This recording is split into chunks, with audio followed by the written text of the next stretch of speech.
നമ്മുടെ Christmas feast ഇവിടെ ready ആയിട്ടുണ്ട്. ഇതല്ലേ നമ്മുടെ ഒരു നിറവ് എന്ന് പറയുന്നത്. ഈശോമിശിഹായ്ക്ക് സ്തുതിയായിരിക്കട്ടെ അച്ഛോ. അച്ഛന് ക്രിസ്മസ് ഒക്കെ അടുത്ത് ആഘോഷിച്ചു അല്ലേ?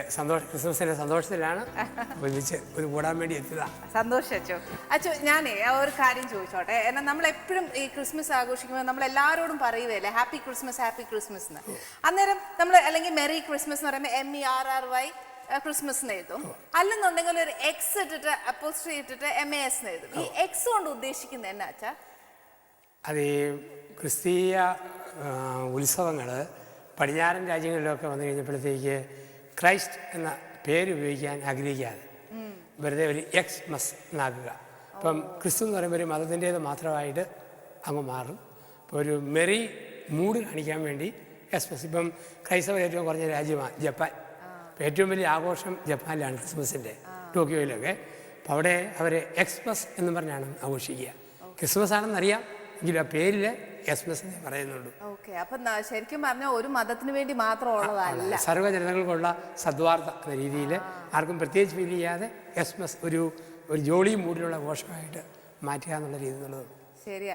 അച്ഛനോടാകുമ്പോൾ നമുക്ക് എന്നാ വേണേലും ചോദിക്കാം. കാര്യം എന്നാണെന്നറിയാമോ, അച്ഛനോടാകുമ്പോൾ അച്ഛൻ നല്ല രസത്തിൽ നമുക്ക് പറഞ്ഞു തരുവേ. മറ്റേ അന്നെങ്കിൽ ഒരു പേടിയാ. എന്നാന്ന് വെച്ചാൽ ഭയങ്കര സീരിയസ് ആയിട്ടാണ് ചില അച്ഛന്മാരൊക്കെ പറഞ്ഞു തരുന്നത്. അതുകൊണ്ട് നമുക്ക് സംശയം ചോദിക്കാൻ പോലും പേടിയാ. ശരിക്കും അച്ഛൻ ഇങ്ങനെ പ്രസംഗിക്കുമ്പോഴത്തേനും ഒക്കെയല്ലേ ഒരു നർമ്മമൊക്കെ കലർത്തി അച്ഛൻ ഭയങ്കര എനർജി ആയിട്ടും പോസിറ്റീവായിട്ടും ഒക്കെയാ പ്രസംഗിക്കുന്നത്. അതായത് നേരമില്ലാത്തവർ നേരം കണ്ടെത്തി അച്ഛൻ്റെ പ്രസംഗം കേൾക്കാൻ വരുന്നത്. ഇതെങ്ങനെയാ അച്ഛൻ ഈ ശൈലി വന്നേ? ഇങ്ങനെയുള്ള ഐറ്റം കാണുമ്പോൾ അറിയാതെ തന്നെ സന്തോഷം വരും എന്നത്. പിന്നെ ഞാൻ ഈ കുട്ടിക്കാലം മുതൽ കഥാപ്രസംഗം മിമിക്രിയിലൂടെ കഴിഞ്ഞ ആളായിരുന്നു.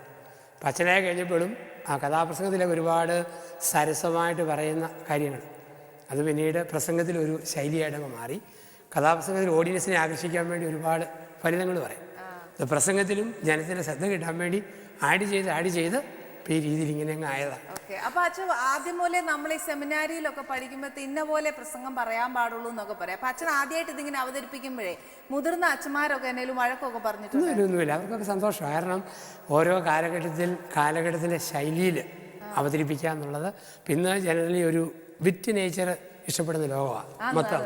കാരണം അല്ലാതെ തന്നെ അവന് ആവശ്യത്തിന് ടെൻഷനുണ്ട്. അപ്പോൾ ഈ ജനം ഒത്തിരി സ്വീകാര്യത കാണിക്കുന്നുണ്ട്. കഴിഞ്ഞപ്പം പൊതുവിൽ ആദ്യമൊക്കെ എല്ലാവരും ഇങ്ങനെ പറഞ്ഞാൽ പ്രസംഗത്തിന് ഗൗരവം പോവുകയല്ലേ ചിന്തിച്ചവരുണ്ട്. പക്ഷേ അതല്ല, ഇതിനാണ് കൂടുതൽ സ്വീകാര്യത എന്ന് കാലം തെളിയിക്കുന്നു. അതുകൊണ്ട് ഇപ്പം പ്രശ്നങ്ങൾ തുറന്നു പറയാലോ അച്ഛാ. ശരിക്കും പറഞ്ഞാൽ ചില പ്രസംഗമൊക്കെ കേൾക്കാൻ പോകുമ്പോൾ ഞാൻ തന്നെ ഇരുന്ന് ഉറങ്ങിയിട്ടുണ്ട്. ഞാൻ തന്നെ അല്ല, ഒട്ടുമിക്കവരും ഉറങ്ങുന്ന കണ്ടിട്ടുണ്ട്. പക്ഷെ അച്ഛൻ്റെ എന്ന് പറഞ്ഞാണല്ലോ പ്രസംഗം തീർന്നു കഴിഞ്ഞാൽ അയ്യോ തീർന്നു പോയല്ലോ എന്നുള്ളൊരു ദുഃഖമാണ് വരുന്നത്. ഒരച്ഛൻ ഇങ്ങനെ പ്രസംഗിച്ചപ്പം ഒരാൾ പള്ളിയിൽ നിന്ന് ഇങ്ങനെ പുറത്തേക്ക് ഇറങ്ങിപ്പോയി, വാക്കൗട്ട് നടത്തി. അച്ഛൻ പറഞ്ഞു, എന്നെ അവഗണിച്ച് ഇറങ്ങിപ്പോകുന്നതിന് ആരായാലും ഒരു കാലത്തും ഗതി പിടിക്കുക. അപ്പോൾ ഭാര്യ പറഞ്ഞു, എൻ്റെ അച്ഛ ഒരിക്കലും അങ്ങനെ പറഞ്ഞേക്കല്ലേ, എൻ്റെ ഭർത്താവിൻ്റെ അസുഖമുണ്ട്, അതുകൊണ്ട് ഇറങ്ങിപ്പോയതാണ്. എന്താ അസുഖം? ഉറക്കത്തിൽ നടക്കുന്ന സ്വഭാവമുണ്ട്, അതുകൊണ്ട് ചിലപ്പോൾ പ്രസംഗം കേൾക്കുമ്പം ഇരുന്ന് ഉറങ്ങിപ്പോകുന്ന ആൾക്കാരുണ്ട്. അച്ഛൻ എന്തായാലും നമ്മളോട് ഒരുപാട് കാര്യങ്ങൾ പറയാനുണ്ട്. അതുമാത്രമല്ല, എനിക്കാണെങ്കിൽ ഒത്തിരി സംശയമാണ്. പിന്നെ നമ്മുടെ ക്രിസ്മസ് ഫീസ്റ്റായിരുന്നു, അച്ഛന് ഒരുപാട് നമുക്ക് സൽക്കരിക്കാനുണ്ട്. ഇവിടെ വെക്കണം. നമുക്ക് എന്തായാലും നമ്മുടെ ഡൈനിങ് ടേബിളിൽ പോയി ഇരുന്ന് അച്ഛനോട് വർത്താനമൊക്കെ പറഞ്ഞ് നല്ല അച്ഛൻ ഈ നർമ്മമൊക്കെ കലർത്തി നമ്മളോട് ഒരുപാട് കാര്യങ്ങൾ പറഞ്ഞു തരും. ഇല്ലേ അച്ഛൻ? പറ്റുന്ന പോലെ അതാ അച്ഛാ, നമുക്ക് അവിടെ പോകാം.